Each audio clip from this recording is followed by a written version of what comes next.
打开楼门。宋大人，请。关门。哎，吴大人，你不一同进去？哎，干嘛？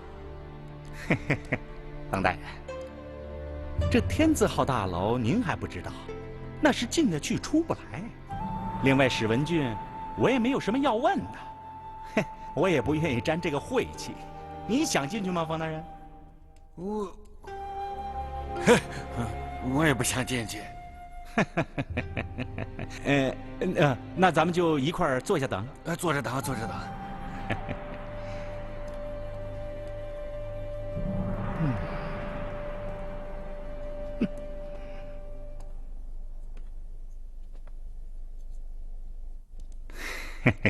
冯大人，他姓宋的在里头问些什么，姓史的又说了些什么，咱俩最后谁都没听见。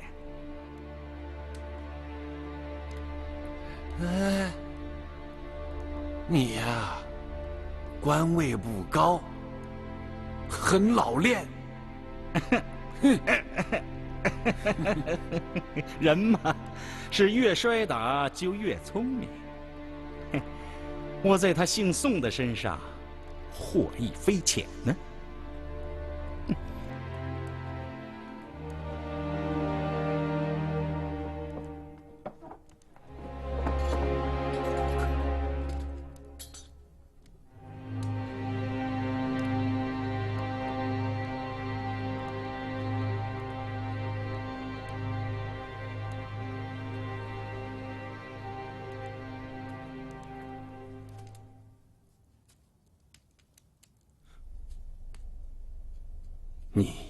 你是来救我出去的，对吧？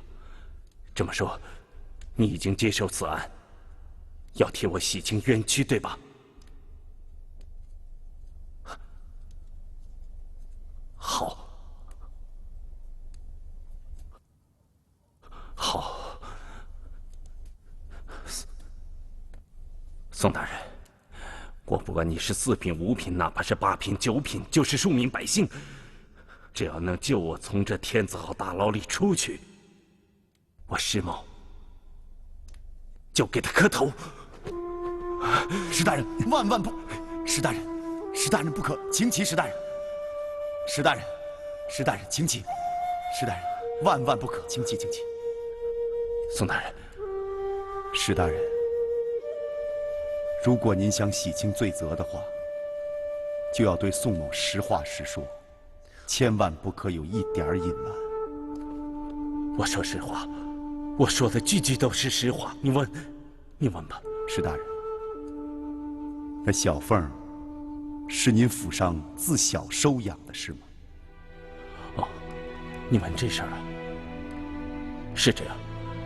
16年前，我夫人到天竺寺去烧香拜佛，半路上捡回来的，自幼就收留在石府。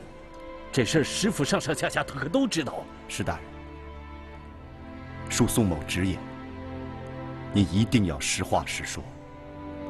小凤的身世和您到底有没有关系？和我有没有关系？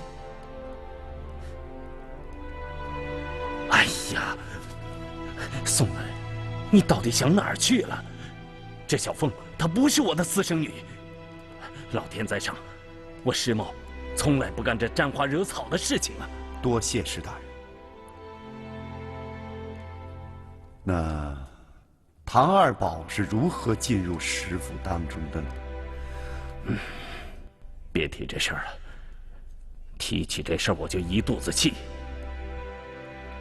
那天，我和夫人被手下的几个人请到醉花楼去吃酒，小凤也去了。后来，来，大人喝。哎，好了好了，来，我已经喝了不少了，免敬免敬。夫人，请。石大人，小的带了一幅字画《春夜图》，不知您喜不喜欢？打开看看。啊，呀，真好看，真好看！不错，不错，不错。石大人，我来了。啊，哎呀，这花儿真不错呀！哦，这儿有个石画的啊。一旁的小女长得也俏啊，是不是相映成趣呀，史大人？史大人，史夫人，薛大老人。远就听见史大人的笑声，什么事儿让你们这么开心呢？啊，啊，来来来，咱们共同敬薛大人一杯。敬薛大人一杯。请，请。请。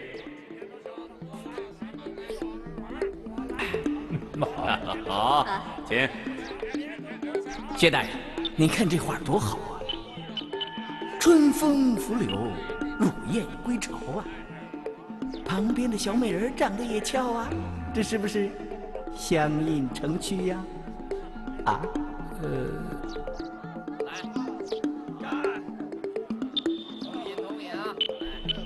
果然，果然呐，美人美画，相映成趣。史大人，哎，你真是好有福气啊！薛大人，你喜欢此画就拿去吧。对对对对对对，我怎么敢夺史大人的所爱呀？不行不行，哎告辞。啊，告辞。师傅不远送了。慢走，慢走啊！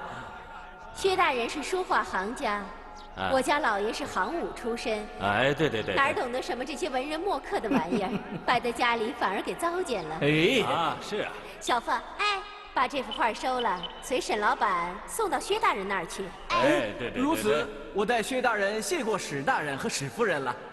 小凤，请。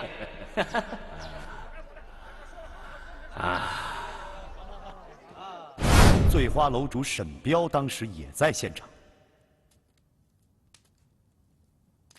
对了，我听小凤说，那天店主沈彪对他问这问那的，色眯眯的，好像有什么歹意。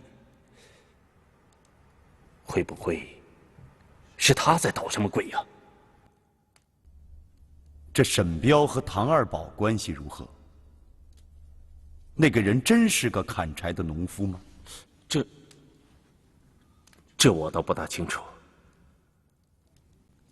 那天喝完酒，已经很晚了。从醉花楼走出来，我们看到一个卖柴的人倒在地上，后面倒着一担柴。哎呦，这兄弟呀，可怜呐！出来卖柴，柴没卖完就先昏倒了。像这样的，整天都有，那边还俩呢。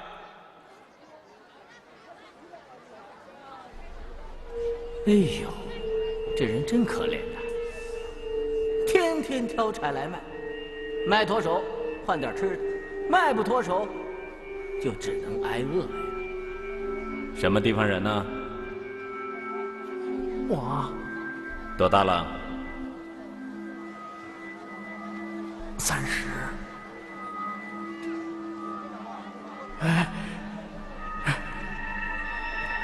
谢谢，谢谢，史大人、史夫人，你们行行好，可怜可怜他，把他叫到家里做个杂工，也算是行善积德，救人危难嘛。这行，我们就收留他吧。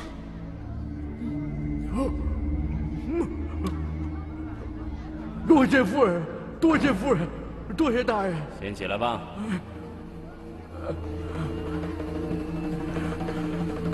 走好啊，兄弟。都怪我，怪我当时心慈，把唐二宝这个恶狼引进府门。可现如今，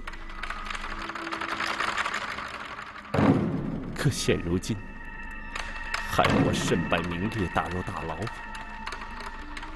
马上就要推出去斩首，株连九族。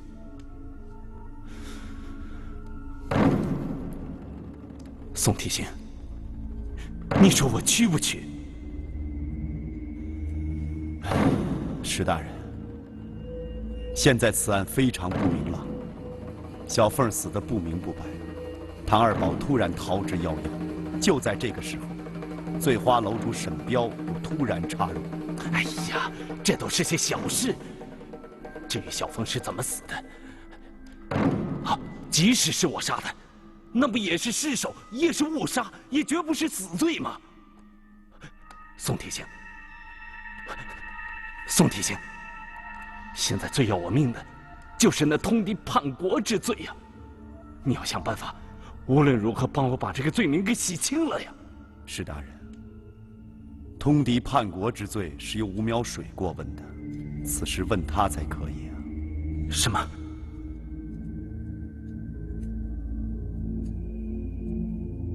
我的天！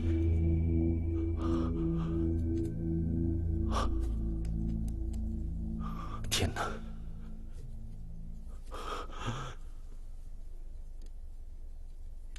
我的天哪！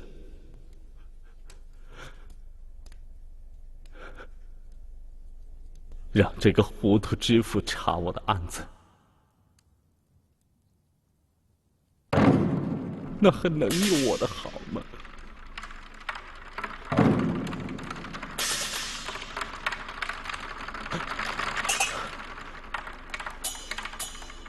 不行，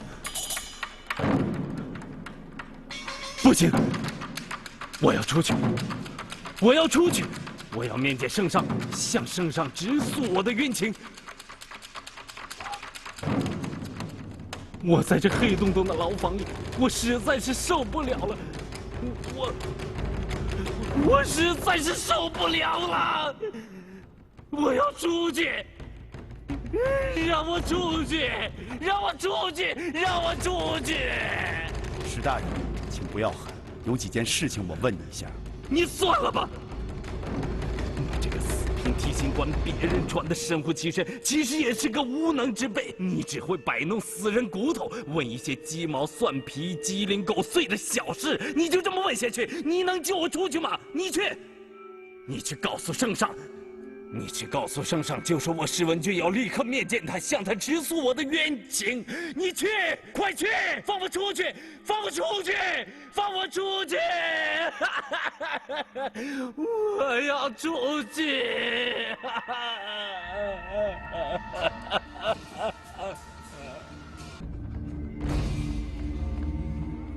客官，你有什么事儿？你这个菜里怎么吃出蛆来了？把老板叫来。是，快点！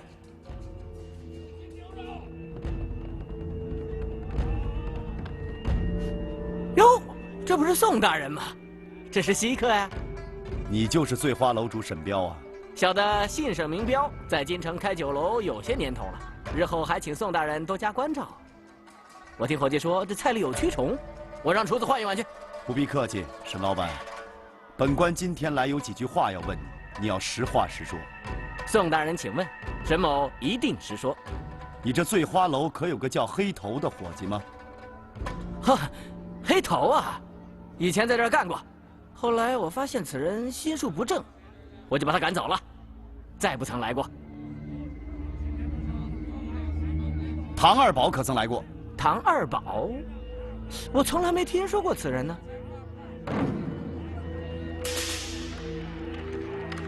当真没听说过？我这酒店人来人往的，伙计进出也多，我记不起来了。好，本官还有疑问，你可知道石府有个小丫鬟叫小凤？等一等，宋大人，刚才你问的那些人，好像跟什么案子有关。沈某是本分守法的生意人，只管开酒楼做生意，与其他闲人闲事毫无关系。宋大人要查案，还是找其他人吧。那看来本官只有告辞喽。走。不送。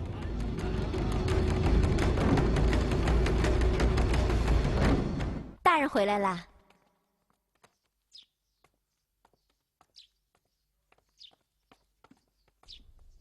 哎，英姑。哎。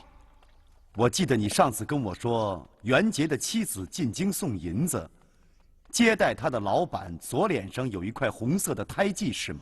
是的，比铜钱略大了一圈儿。怪了，醉花楼老板沈彪脸上也有一块胎记，也比铜钱大了一圈。哟，这不是宋大人吗？大人，你的意思是说，这个沈彪就是那个接受了10万两赃银的酒楼老板？哟，这么说来，这个人很厉害呀。英姑，啊，你赶快去把袁杰的妻子接过来，指认沈彪。我这就去。哎，大人，那我干什么呢？别急，别急，我们有重要的事干。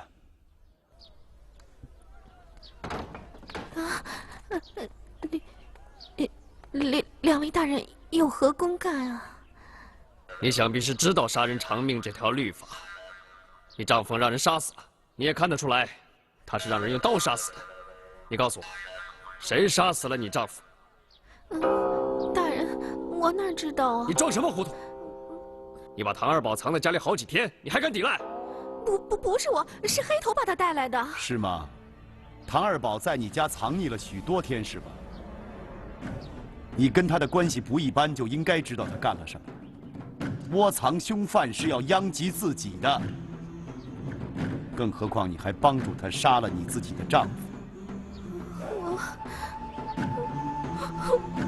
我没想害死我自己的丈夫。那个狗日的唐二宝，他不该杀了黑头，害我成了寡妇。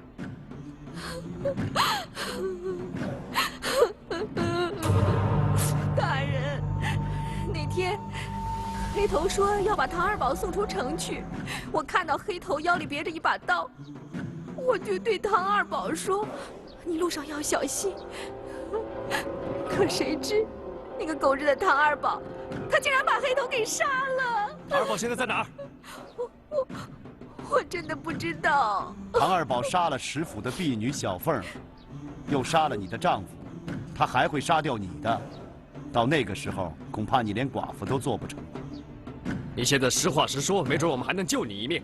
快说，唐二宝现在在哪儿？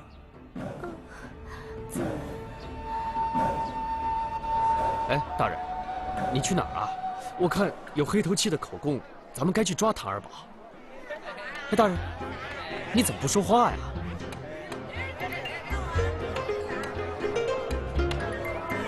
知道这出傀儡戏叫什么吗？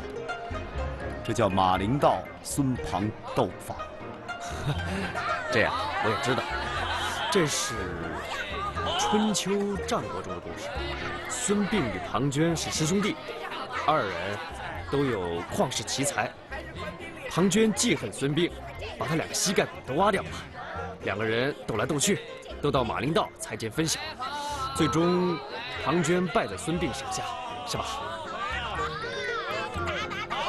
这出戏我看了不下10回，每一次看他都如同炸雷过的，别样一番心情。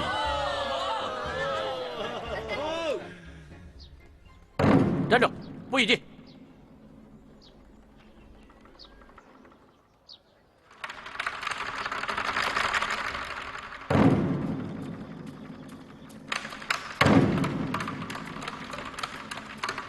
由此可见，这个醉花楼主沈彪和唐二宝以及黑头之间的关系绝不是一般。冯大人，宋某以为这才是本案的关键，应该对醉花楼严加监察，应该将沈彪缉拿归案。宋提刑，你要审问史文俊，你要捉拿唐二宝，我冯某都依了你。你怎么查来查去的，七拐八弯的查到醉花楼店主身上去了？那人是开酒楼做生意的，你本案有何相干呐？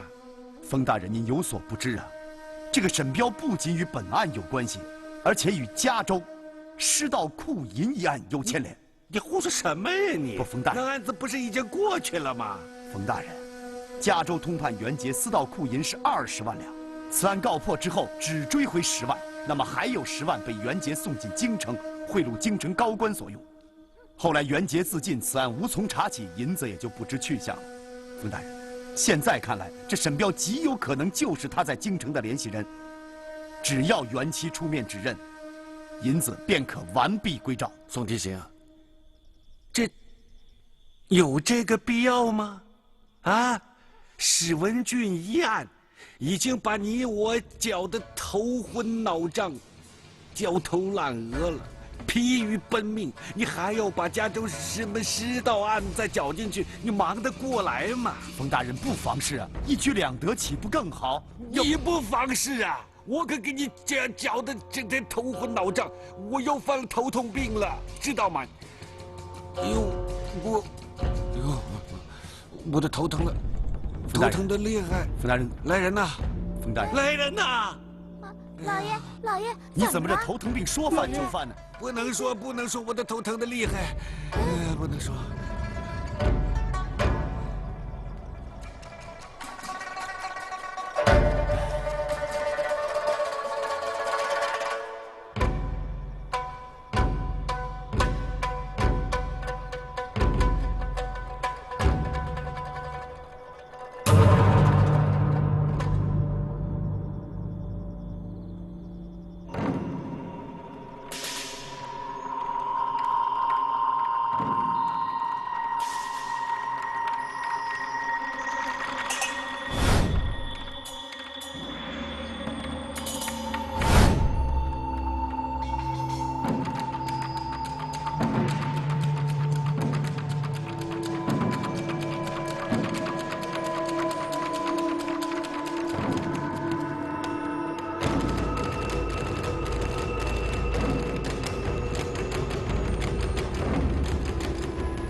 过来，你可坑了我了！你说没问题，没问题，怎么出问题了？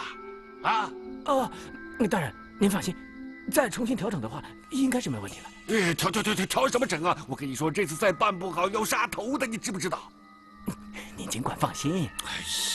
哎呦，走！是，小的告辞。哎。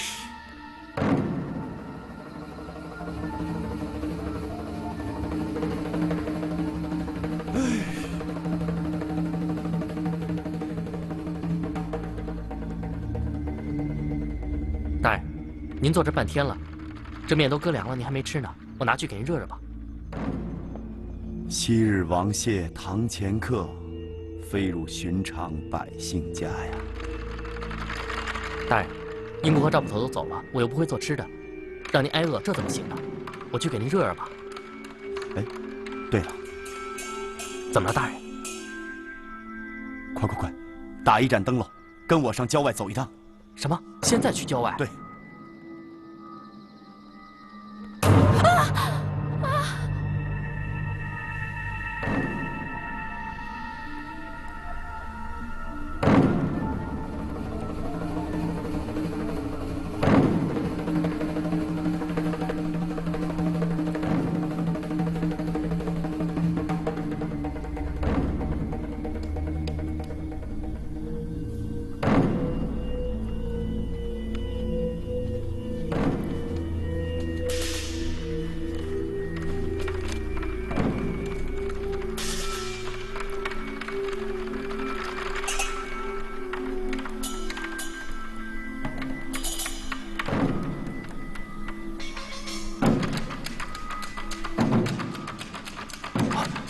宋大人，吴大人有请，说有要事相商。吴苗水请我，太阳从西边出来了。吴大人说有重要案情，需要宋大人立刻去府中商议对策。走，进。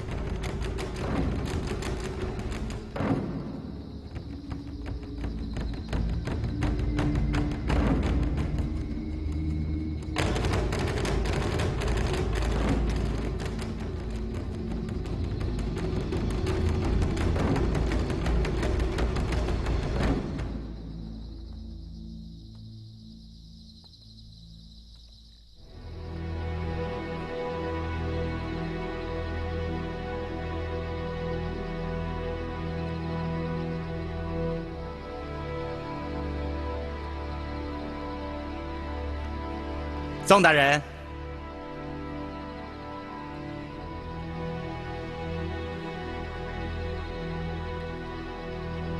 吴大人，你摆出这么个架势来，难道是让我跟这具尸体一起对簿公堂？宋大人果然有未卜先知的本领。本府确有此意，今晚请你过来，就是要让你和这个尸体对簿公堂。有劳你，宋大人，你先看看面前的这具尸体，他到底是谁？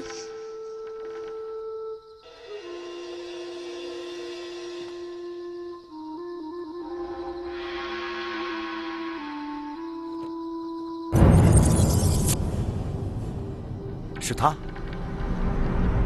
宋大人，想必你一定是认识他喽。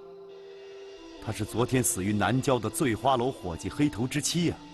2、3个时辰之前我还见过他。那也就是说，2、3个时辰之前，你去过他家了？去过，和赵捕头同居。为何事而去？勘察案情。滞留多长时间？前后不足半个时辰。临走的时候有什么举动？可有他人在场？没有任何举动，也无他人在场。宋大人，但你却不知，你和你的手下离开这个妇人不到半个时辰，便有邻居来找他借米。推开虚掩的门一看，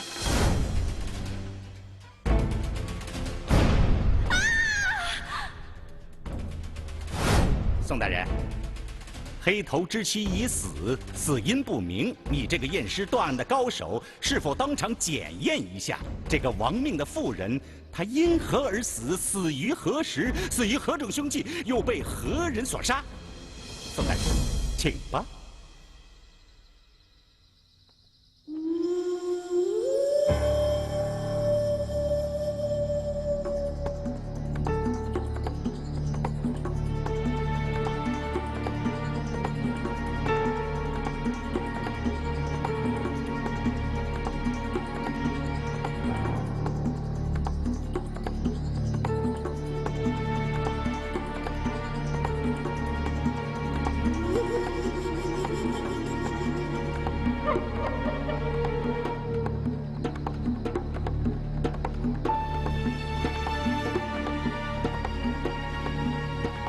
宋大人，验完了吗？这黑头之妻的脖颈处有黑色的绳状斑纹，手脚未将尸体上温，大概死于2、3个时辰之前吧。还有呢？他被何人所杀？是什么人这么急于杀死一个从不出门的民妇？你怎么不说话了？嗯？哼，我看你是不敢说了吧？你那口若悬河的辩才哪儿去了？你那缜密无间的推论怎么推不动了？宋大人，你是不是让我吴某也学学你那招数，给这个死因不明的妇人做一番推论？哼！升堂。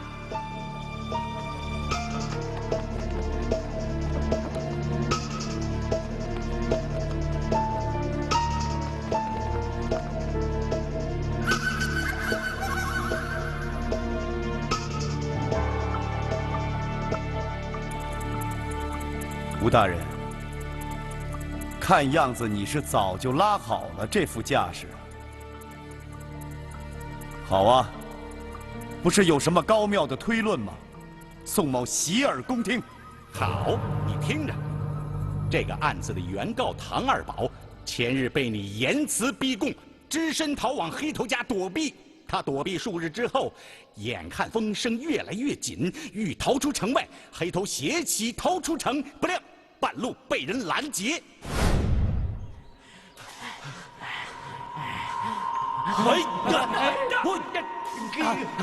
快走，走啊！一番搏斗之后，唐二宝侥幸逃生。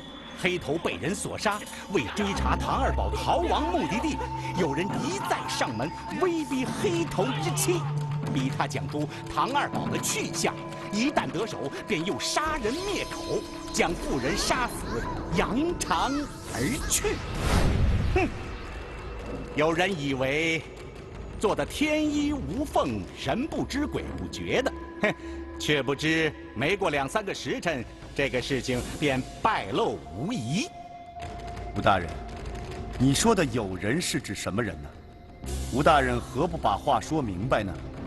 好，本官今日就把这话跟你说明白了。哼，本官说的友人便是你，便是你提刑官做的好事。哼，哈哈哈哈哈哈！吴苗水啊，你真是可笑之极！我宋慈身为4品提刑，负了亡命前来清查此案，缉拿凶手。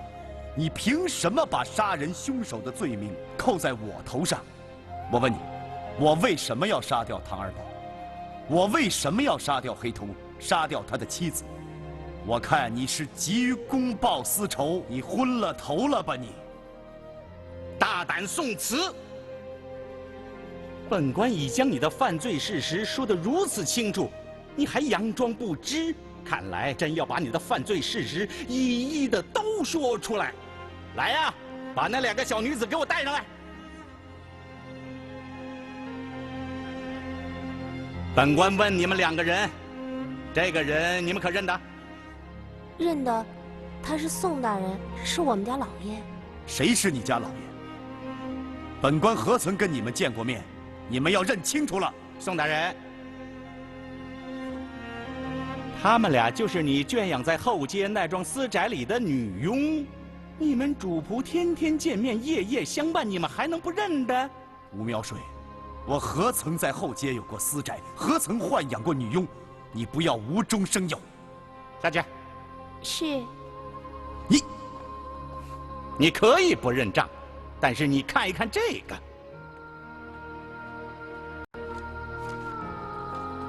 这房契和这银票，你不能不认账吧？你看看，这上面清清楚楚的写着大名。这银票跟房契从何而来？从何说起？从何而来？当然自有来处，这是别人送给你提刑官的好处啊。什么人送给我这些？那还用问吗？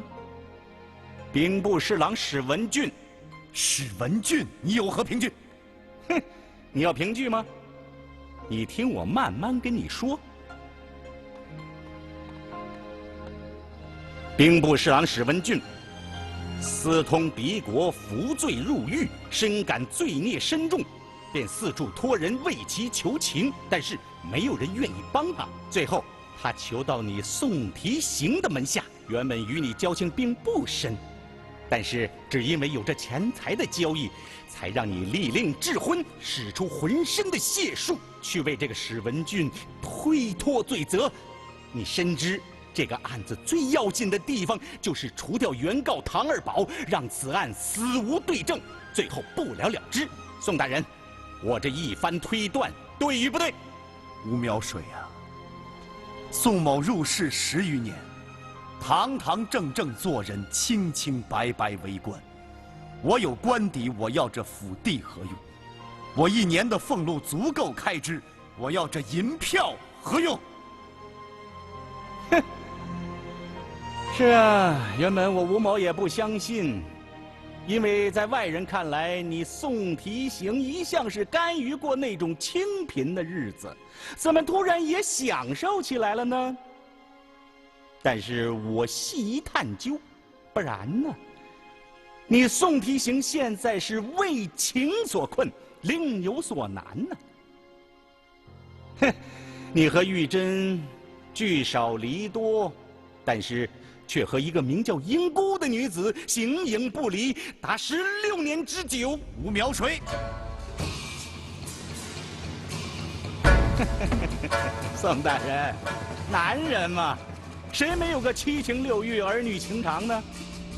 哎，更何况16年的朝夕相处，能不擦出火花吗？但是你错就错在既当了婊子，还要立牌坊。本来就是男欢女爱的事，你再娶房姨太太又有何妨啊？哼！但是你就是装出一个正人君子的样子，哼！明里不做，暗中苟合，但是这并不是长久之计呀。正好现在有人送你一幢私宅，外加1万两银子，这不正合了你们这对野鸳鸯的情谊吗？吴苗水，你真是血口喷人，无中生有。你这明明是在重演太平县的冤案。宋大人，你何必这么急呢？没有这金刚钻，我敢揽这瓷器活吗？没有证据，我敢这么对你说话吗？哼，此事先不谈。本官再问你，案发的次日，你是否在史家老奴的引领之下，从史家的后花园阴沟处钻入史府？但吴某知道，当时你未得圣命。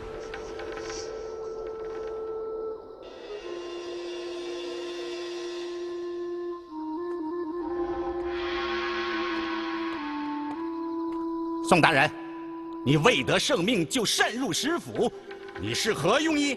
吴苗水，我急于勘察此案，虽未得圣命，这也能作为凭据。你要凭据吗？哼，我这里还有。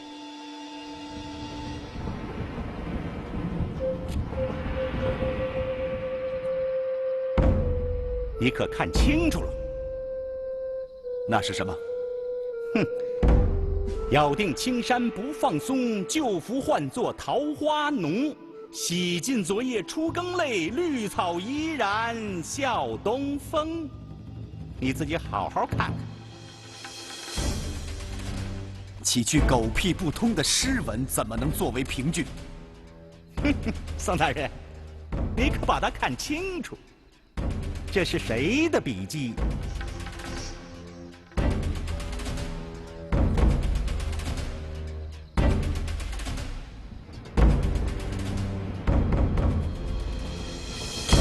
会像是宋某的笔记呢？不错呀，这正是你宋大人亲笔所写呀。昨日你死活要进那个天字号的大牢，见史文俊，名为审案，实为通风报信。你趁狱卒不备，把这张纸条偷偷地塞到他的手里。嘿，这4句诗文看似一般，却暗含密语。哼，咬定青山不放松，是告诉他什么也不要说。洗尽昨夜初更泪，绿草依然笑东风，是让他放心，在外面自然有人替他翻案，他早晚会出这个大狱，是这样吗？哼！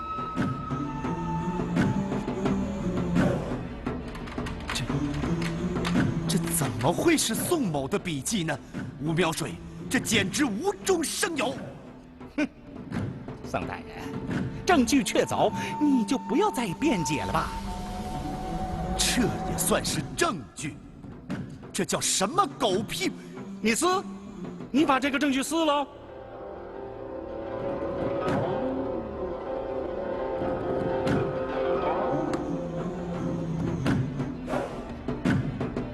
哼，宋大人，今日我吴某未动大刑，只凭人证物证，就将你的案子审得一清二楚。哼，你还记得吗？当年在太平县，你罢了我的官以后，我是怎么跟你说的？我说在官场上没有圣人，我吴某不是圣人，你宋某也绝非是圣人。就凭你那点儿验死验伤的雕虫小技，就能澄清玉宇、平定天下冤狱了吗？这简直是痴人说梦啊！怎么样？今日我吴某的话得以应验了吧？啊，吴苗水，你所谓的人证物证不过是子虚乌有之物，这都是你自弹自唱、胡乱定案。胡乱定案？你有什么证据说我吴某胡乱定案？我告诉你，就凭这胡乱几招，我今天就可以定你的案。哼！当年在太平县，你挖出个死人的骷髅，一盆清水，一小撮沙子，你就把我吴某置于死地，让我吃罪落难了好几年呢。今日你还有什么办法可想啊？你再想出一个绝妙的办法来，推翻我的定论。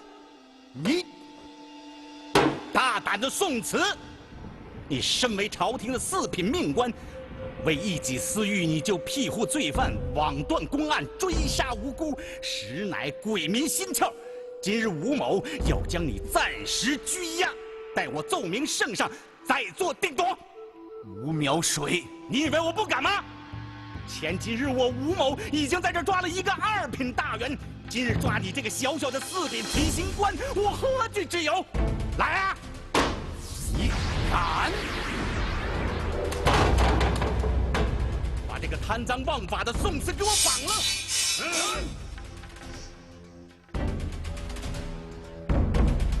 哈哈哈！